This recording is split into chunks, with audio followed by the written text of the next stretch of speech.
J'ai perdu plus de 10 000 euros en challenge Propfirm pendant mon apprentissage. J'ai fait toutes les erreurs possibles. J'ai essayé de changer de stratégie, de changer de concept que je tradais, de changer d'actif ou de time frame.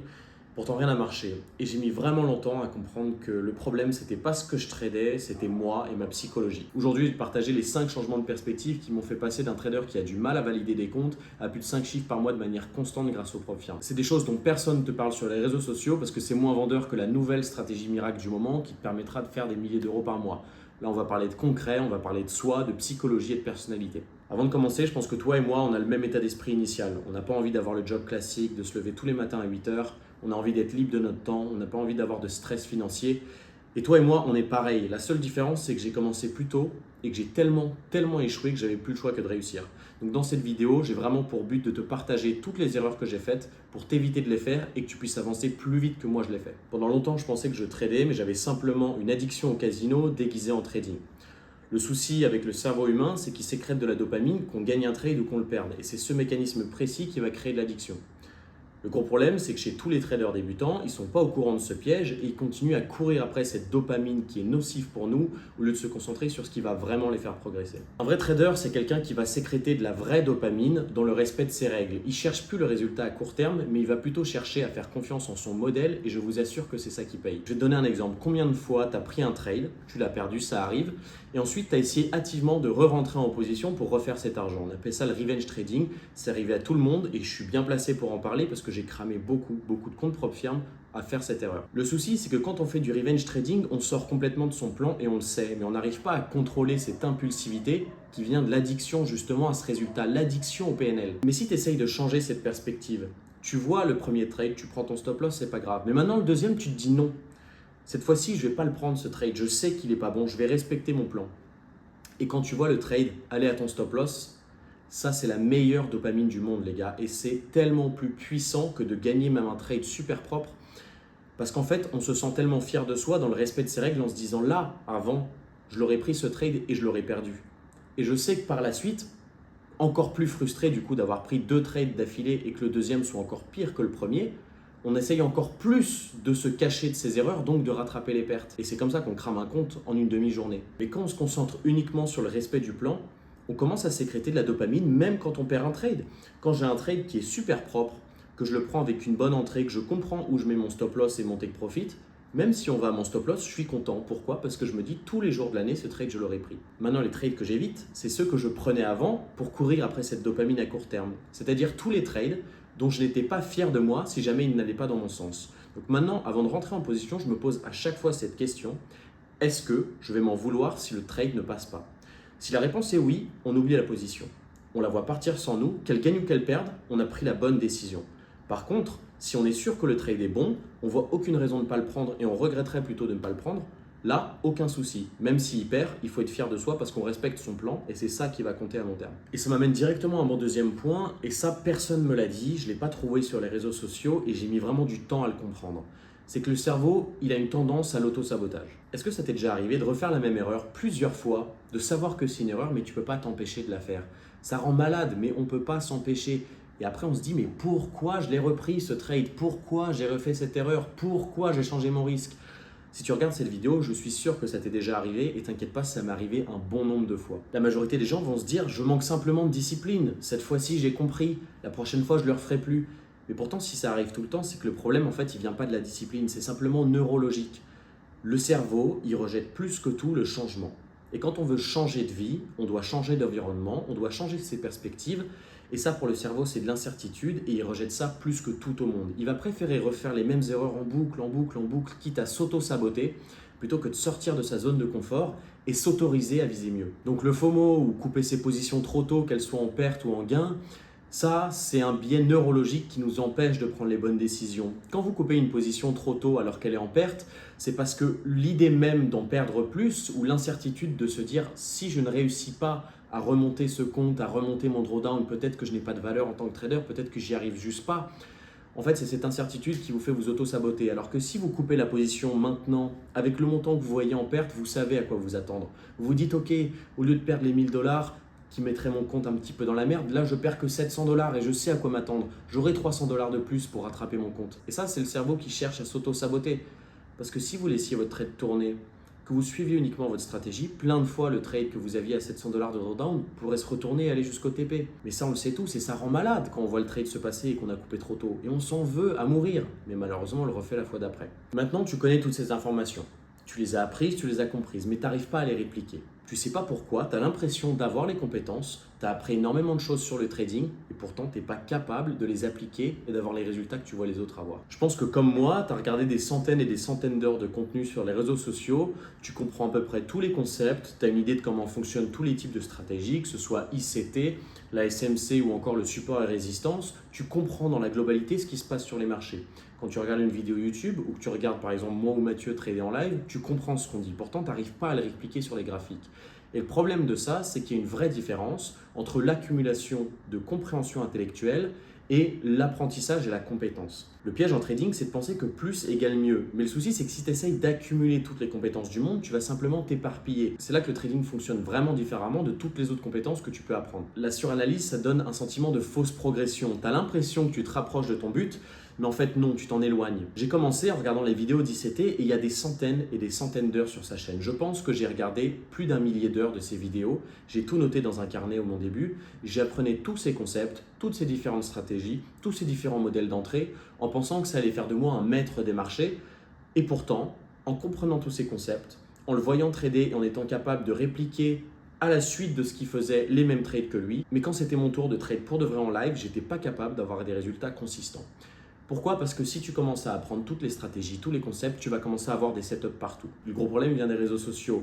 Tous les jours, on voit passer sur YouTube ou sur Instagram des nouvelles stratégies miracles qui vont vous permettre de trader les marchés comme les institutions ou qui vont vous permettre de comprendre en détail comment les bougies bougent, comment gagner des milliers et des milliers d'euros par semaine.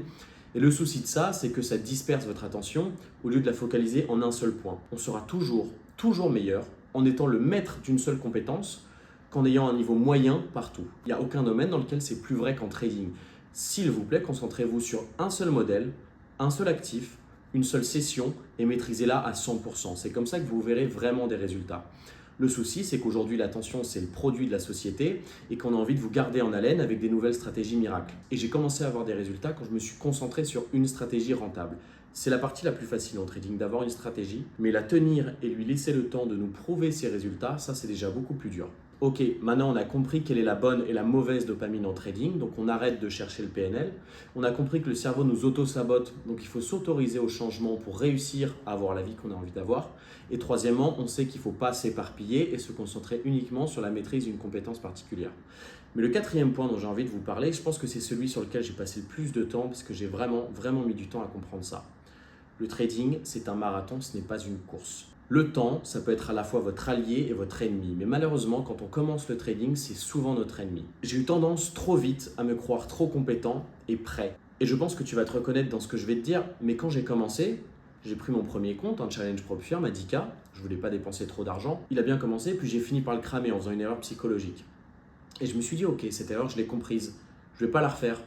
Donc je vais reprendre un compte. Mais maintenant que j'ai compris et que je vois que je suis capable de générer de l'argent, alors que je n'avais pas validé de compte, cette fois-ci, je vais partir sur un compte plus gros parce que j'ai compris, donc on ne va pas perdre de temps.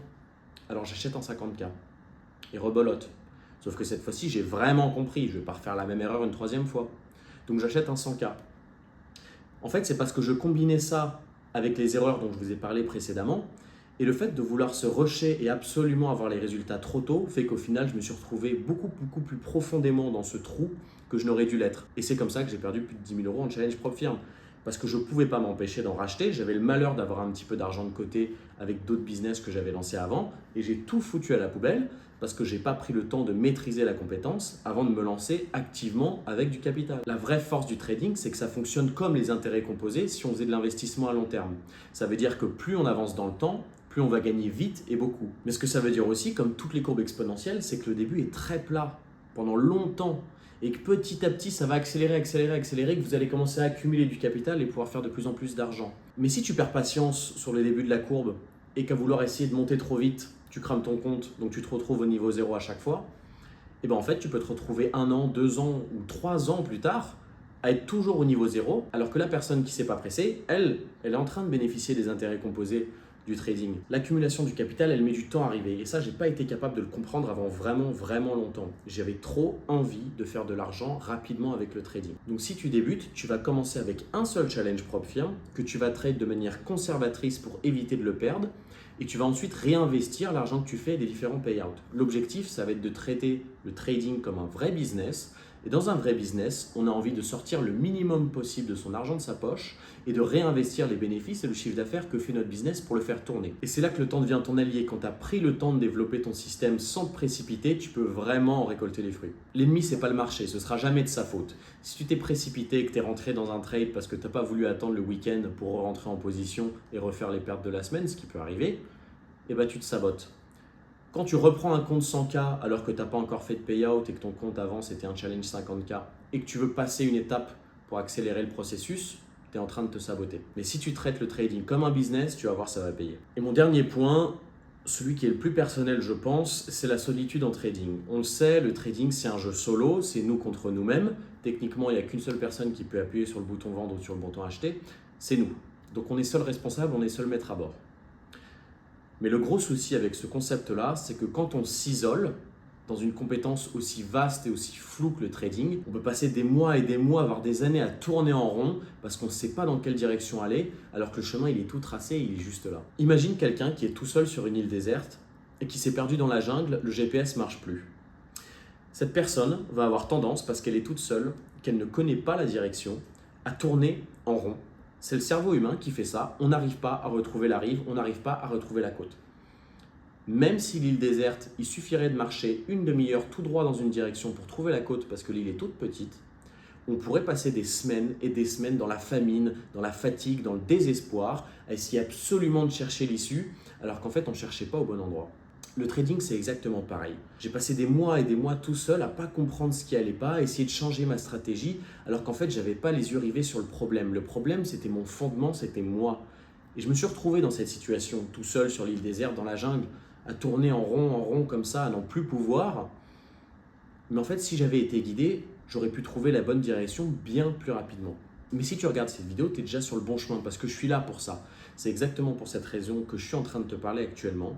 C'est parce que j'ai envie de servir de guide, j'ai envie de te montrer que tu n'as pas besoin de passer par toutes les étapes par lesquelles je suis passé pour être rentable et avoir les résultats que j'ai aujourd'hui. Comme je te l'ai dit au début de la vidéo, toi et moi on est pareil, j'ai rien de différent, je ne suis pas plus talentueux, je n'ai pas plus d'informations sur le trading que toi. La seule différence, c'est ce travail que j'ai fait en interne, mais j'en ai payé un prix qui est bien trop cher. Je sais qu'en étant bien accompagné, les traders qui débutent peuvent s'éviter tous ces moments de perte, de désespoir, de doute, pendant lesquels on n'est même plus sûr d'être capable de faire du trading. Moi les gars, quand j'ai commencé, je me demandais même si j'étais capable physiquement, si j'avais la personnalité pour. Je me disais, je vois tout le monde sur les réseaux réussir et pas moi, c'est qu'il doit y avoir un problème avec moi. Alors oui, j'avais des changements de perspective à faire dans ma tête. Oui, j'ai mis des mois à les comprendre, mais je peux t'éviter ça. Parce que je sais ce qu'il faut faire maintenant et qu'il me suffit de te guider, de te pousser dans la bonne direction et te laisser faire le travail tout seul. Ça n'a pas besoin d'être moi, ça peut être n'importe qui. Fais juste en sorte d'avoir quelqu'un qui t'a prouvé ses compétences, si possible quelqu'un qui trade en live devant toi pour te montrer qu'elle a vraiment les compétences qu'elle dit avoir, qu'elle a vraiment les résultats qu'elle dit avoir. Et suis cette personne. Attache-toi à quelqu'un auquel tu peux t'identifier, dont tu comprends les propos, dont tu ressens qu'elle a vécu les mêmes choses que toi, qu'elle a été dans la position dans laquelle tu étais. Des gens comme ça, il y en a plein sur les réseaux sociaux, il y en a qui sont sérieux et c'est vers ces gens-là qu'il faut se diriger si on veut apprendre plus rapidement en trading. Petit aparté, ce qu'on évite par-dessus tout, c'est les gens qui vendent une formation sans accompagnement. Comme on l'a dit tout à l'heure, on n'est pas là pour se noyer dans un océan d'informations. Le but, c'est d'être guidé. Pour être guidé, on n'a pas besoin d'une nouvelle stratégie miracle ou de nouveaux concepts secrets qui viennent de sortir. Ce qu'on a besoin pour être guidé, c'est d'avoir quelqu'un derrière nous qui nous pousse dans la bonne direction et qui nous redirige sur le chemin quand on commence à s'en éloigner parce qu'on fait des erreurs psychologiques. Donc si je devais résumer la vidéo, je dirais qu'en premier, tu dois changer ton circuit de la dopamine pour avoir de la récompense dans le respect de tes règles. Deuxièmement, tu vas empêcher ton cerveau de t'auto-saboter et t'autoriser le changement si tu veux une vie meilleure. Troisièmement, tu vas arrêter de te noyer dans l'océan d'informations qu'on peut retrouver sur les réseaux sociaux et te concentrer sur la maîtrise d'une seule compétence. Quatrièmement, t'arrêtes de te précipiter, tu laisses le temps faire. Plus tu te précipites, plus tu perds du temps sur ta progression à long terme. Cinquième point, trouve quelqu'un auquel tu peux t'identifier, qui pourra réellement t'apprendre et t'expliquer toutes les erreurs qu'elle a faites pour que tu évites de les répéter de ton côté.